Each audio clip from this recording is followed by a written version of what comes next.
Hello again. Something which I've noticed for a few years now, and more particularly since the COVID business, is that it is increasingly difficult actually to speak to somebody and ask a simple and straightforward question. This is the case with everybody from my bank to my doctor.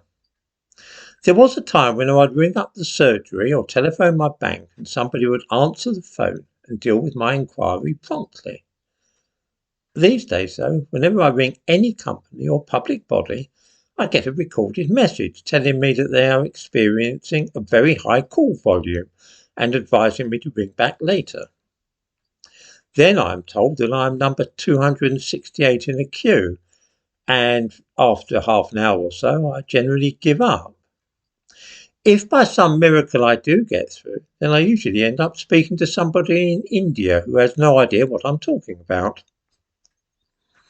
This situation is worst of all when trying to speak to civil servants, the people whose job, in theory at least, is to serve us and make our lives better, the people whose wages we pay through our taxes. I was prompted to think about this because of something which happened last week.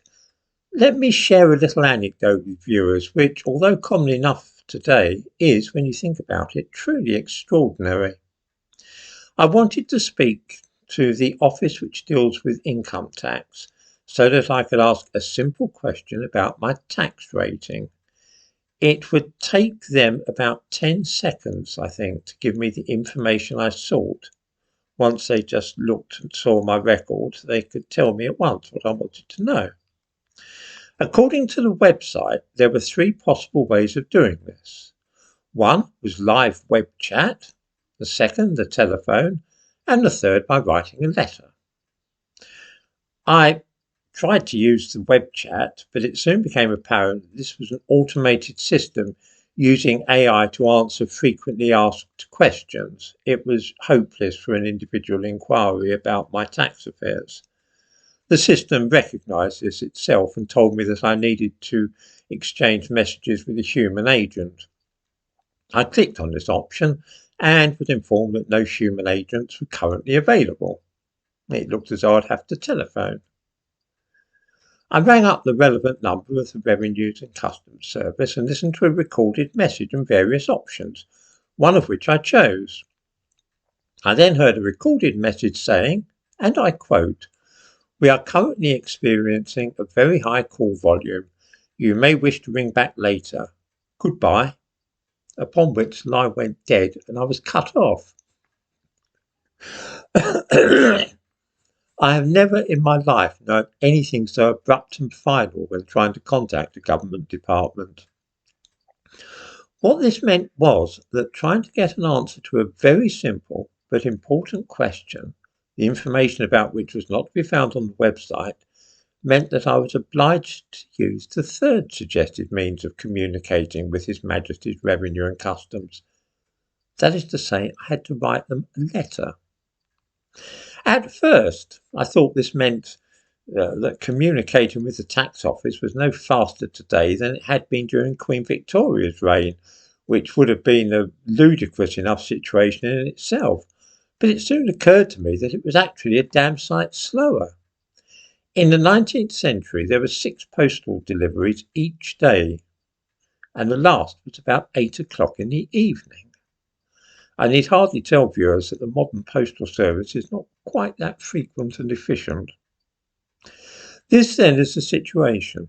Asking a question of the Inland Revenue today is a much slower process than it was in the 1890s. This is such a strange state of affairs, and yet one to which we have grown used. How can it be the case with the internet telephone system and so on that this has happened? Is it just one of those things? I've noticed that all this has become far, far worse since the COVID business. At first, the excuse was staff shortages because people were off sick.